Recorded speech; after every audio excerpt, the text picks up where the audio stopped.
Details చూద్దాం. ఢిల్లీలోని జంతర్ మంతర్ దగ్గర కాక్రోచ్ జనతా పార్టీ నిర్వహించిన ధర్నాకు వేలాది మంది విద్యార్థులు, తల్లిదండ్రులు హాజరయ్యారు.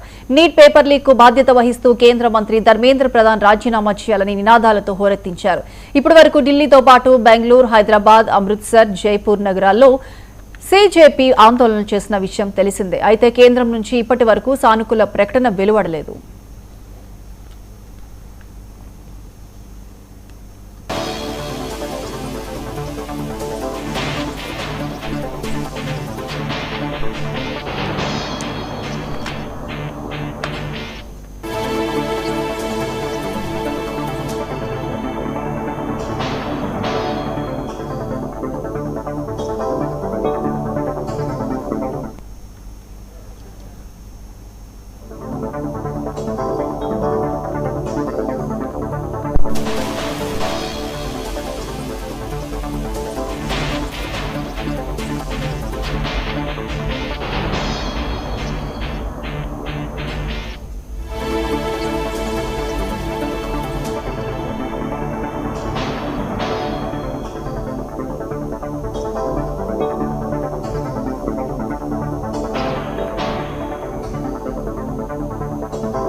ఢిల్లీలోని జంతర్ మంతర్ దగ్గర కాక్రోచ్ జనతా పార్టీ నిర్వహించిన ధర్నాకు వేలాది మంది విద్యార్థులు, తల్లిదండ్రులు హాజరయ్యారు. నీట్ పేపర్ లీక్ కు బాధ్యత వహిస్తూ కేంద్ర మంత్రి ధర్మేంద్ర ప్రధాన్ రాజీనామా చేయాలని నినాదాలతో హోరెత్తించారు.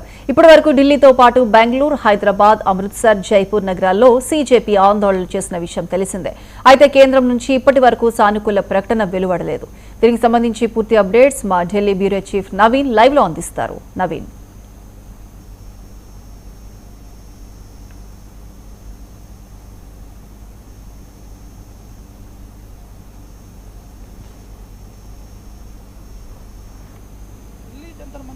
కాక్రోచ్ జనతా పార్టీ పెద్ద ఎత్తున ధర్నా కూడా పిలుపునివ్వడం జరిగింది. ముఖ్యంగా నీట్ ఎగ్జామ్స్ సంబంధించినటువంటి అంశాలపై దేశవ్యాప్తంగా అన్ని ప్రాంతాల్లో ధర్నాలు నిర్వహించాలని చెప్పేసి కూడా కాక్రోచ్ జనతా పార్టీ వ్యవస్థాపకులు కూడా ఒక ప్రకటన కూడా విడుదల కూడా చేసినటువంటి పరిస్థితి నెలకొంది. అయితే విద్యాశాఖ మంత్రి దీనికి ఖచ్చితంగా బాధ్యత వహించాలని చెప్పేసి రీసెంట్గా ఢిల్లీలో జరిగినటువంటి ధర్నాలో ఈ యొక్క పెద్ద ఎత్తున ఆందోళన కూడా చేపట్టడం జరిగింది. కానీ కేంద్ర ప్రభుత్వం నుంచి ఇప్పటివరకు ఎటువంటి ప్రకటన లేకపోవడంతో ఈరోజు మళ్ళీ ఢిల్లీ జంతర్ మంతర్లో పెద్ద ఎత్తున కాక్రోచ్ జనతా పార్టీ సంబంధించినటువంటి మద్దతుదారులు కావచ్చు, అక్కడ ఉన్నటువంటి విద్యార్థులతో పాటు ఉన్నటువంటి ప్రతి ఒక్కరు కూడా పెద్ద ఎత్తున ధర్నా కూడా దిగినటువంటి పరిస్థితి నెలకొంది. అయితే కాక్రోచ్ జనతా పార్టీ మొదటి నుంచి కూడా నీట్ సంబంధించినటువంటి అంశాలపైనే పెద్ద ఎత్తున ఆందోళన కూడా చేపట్టడం జరుగుతుంది. సోషల్ మీడియా వేదికగా నీట్ పేపర్ సంబంధించినటువంటి లీకేజ్ విషయంలో పెద్ద ఎత్తున ప్రకటన కూడా విడుదల చేశారు. పెద్ద ఎత్తున ఆందోళన కూడా చేసినటువంటి సందర్భాలు కూడా నెలకొన్నాయి. ఎట్టి పరిస్థితుల్లో ధర్మేంద్ర ప్రధాన్ రాజీనామా చేయాలని చెప్పేసి కూడా వారు డిమాండ్ కూడా చేసినటువంటి పరిస్థితి నెలకొంది. ఎందుకంటే ఈ నీట్ లీకేజ్ వ్యవహారంలో దాదాపు 37 రోజుల వ్యవధిలో దాదాపు 12 మంది విద్యార్థులు చనిపోయినటువంటి సందర్భాలు కూడా నెలకొన్నాయి. ఖచ్చితంగా వారి కుటుంబాలను కూడా ఆదుకోవాలని చెప్పేసి కూడా ఇటు కాక్రోచ్ జనతా పార్టీకి సంబంధించినటువంటి వ్యవస్థాపకులు కూడా వారు డిమాండ్ కూడా చేయడం జరిగింది. ఖచ్చితంగా ప్రతి ఒక్క కుటుంబానికి ₹1 కోటి నష్టపరిహారం కూడా కేంద్ర ప్రభుత్వం కూడా చెల్లించాలని చెప్పేసి కూడా కాక్రోచ్ జనతా పార్టీ కూడా తెలిసినటువంటి పరిస్థితి నెలకొంది. కాబట్టి రేపు నీట్ సంబంధించినటువంటి మళ్ళీ రీ ఎగ్జామ్ కూడా కొనసాగుతుంది. కాబట్టి ఖచ్చితంగా పూర్తి స్థాయిలో పకడ్బందీగా పెద్ద ఎత్తున ఏర్పాట్లు కూడా చేపట్టాలని చెప్పేసి కాంగ్రెస్ జనతా పార్టీ చెప్తుంది. దాంతోపాటు ధర్మేంద్ర ప్రధాన్ ఖచ్చితంగా రాజీనామా చేయని పక్షంలో ఇంకా పెద్ద ఎత్తున ఆందోళనలు చేస్తామని చెప్పేసి కూడా వారు డిమాండ్ కూడా చేయడం జరిగింది. ఎందుకంటే దేశవ్యాప్తంగా అనేక మంది కాంగ్రెస్ ఉన్నారు, ఖచ్చితంగా చాలామంది ఇబ్బందులు పడుతున్నారు. రీసెంట్గా జరిగినటువంటి సిబిఎస్ఈ సంబంధించినటువంటి లీకేజ్ సంబంధించిన అంశాలు కావచ్చు, నీట్ పేపర్ లీకేజ్ సంబంధించినటువంటి విషయాల్లో చాలామంది విద్యార్థులు మనస్తాపంకి గురై ఆత్మహత్యలు కూడా చేసుకున్నటువంటి సందర్భాలు నెలకొన్నాయి. రీసెంట్గా అంటే ఈరోజు ఉదయం మరొక విద్యార్థి కూడా చనిపోయినటువంటి సందర్భాలను నెలకొన్నాయి. కాబట్టి కేంద్ర ప్రభుత్వం ఖచ్చితంగా దీనిపై దృష్టి పెట్టాలి.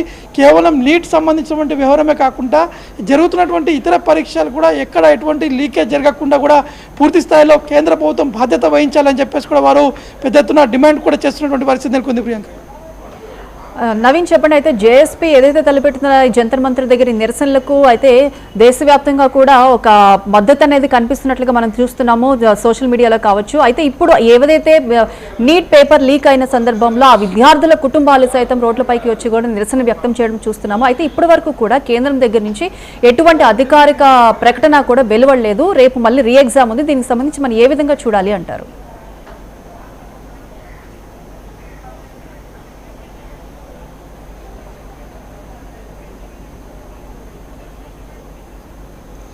ఖచ్చితంగా అంటే కేంద్ర ప్రభుత్వం రేపు జరగబోయేటువంటి ఈ యొక్క నీట్ రీ ఎగ్జామ్కి పకడ్బందీగా బందోబస్తు కూడా ఏర్పాటు చేయడం జరిగింది. మళ్ళీ ఈ లీకేజ్ జరగకుండా మాత్రం పూర్తి స్థాయిలో ఏర్పాటు చేశామని చెప్పేసి కూడా కొద్దిసేపు క్రితమే ఎన్టీఏ కూడా ప్రకటన కూడా జారీ చేసినటువంటి పరిస్థితి నెలకొంది. కానీ ఇందులో ఎన్టీఏలో ఒక నిర్లక్ష్యం కూడా స్పష్టంగా కనిపించింది. ఎందుకంటే నాగ్పూర్ చెందినటువంటి ఆ విద్యార్థి సంబంధించినటువంటి అడ్మిట్ కార్డులో మాత్రం అతనికి ఉన్నటువంటి సెంటర్ అబుదాబిలో పడినటువంటి ఆ సెంటర్ కనిపించింది. కాబట్టి మళ్ళీ ఎన్టీఏలో ఉన్నటువంటి నిర్లక్ష్యం మళ్ళా పట్టబయలేదని కూడా చెప్పుకోవచ్చు. ఈ నేపథ్యంలోనే కాంగ్రెస్ జనతా పార్టీ ఇంకా తీవ్ర స్థాయిలో మండిపడ్డారు. దాదాపు వారికి వచ్చినటువంటి మద్దతుదారులు కావచ్చు, కుటుంబ సభ్యులు, అక్కడ ఉన్నటువంటి విద్యార్థులు కూడా మళ్ళీ ఎన్టీఏలో ఉన్నటువంటి నిర్లక్ష్యము మళ్ళీ వెలుగులోకి వచ్చింది. ఇంకా కేంద్ర ప్రభుత్వం ఎందుకు దీనిపై చర్యలు తీసుకోలేకపోతున్నారనే విధంగా కూడా వారు డిమాండ్ కూడా చేస్తున్నటువంటి పరిస్థితి నెలకొంది. కాబట్టి ఈరోజు కాంగ్రెస్ జనతా పార్టీ నిర్వహించినటువంటి ఈ యొక్క ధర్నాలో మాత్రం పెద్ద ఎత్తున విద్యార్థులతో పాటు తల్లిదండ్రులతో పాటు సీనియర్ సంబంధించినటువంటి కొంతమంది విశ్లేషకులు కూడా వారు ఈ యొక్క కాంగ్రెస్ జనతా పార్టీలో ఏర్పాటు చేసినటువంటి ధర్నాలో కూడా వాళ్ళు పాల్గొన్నారు. అనేక అంశాలపై కూడా వారు ప్రస్తావించినటువంటి పరిస్థితి నెలకొంది. ఏ విధంగా కేంద్ర ప్రభుత్వం వ్యవహరిస్తుంది, ఇంత నిర్లక్ష్యం ఉన్నప్పటికీ కూడా కేంద్ర ప్రభుత్వం ఎందుకు దీనిపై స్పందించట్లేని అంశాలపై కూడా కాంగ్రెస్ జనతా పార్టీ కూడా తీవ్రస్థాయిలో మండిపడినటువంటి పరిస్థితి నెలకొంది. కాబట్టి చూడాల్సి ఉంటుంది రేపు జరగబోయేటువంటి నీట్ రీ ఎగ్జామ్ సంబంధించినటువంటి విషయాలు ఏ విధంగా జరుగుతున్నాయి. ఒకవైపు కేంద్ర ప్రభుత్వం పూర్తి స్థాయిలో కట్టుదిట్టమైనటువంటి భద్రత కూడా ఏర్పాటు చేస్తున్నాము, 3 అంచెల భద్రత కూడా ఏర్పాటు చేశామని చెప్పేసి కూడా పోలీస్ బలగాలు కూడా చెప్తున్నారు. కాబట్టి ఏ విధంగా ఉండబోతుంది అనేది కూడా వేచి చూడాల్సి ఉంటుంది. Priyanka, right Naveen, thank you.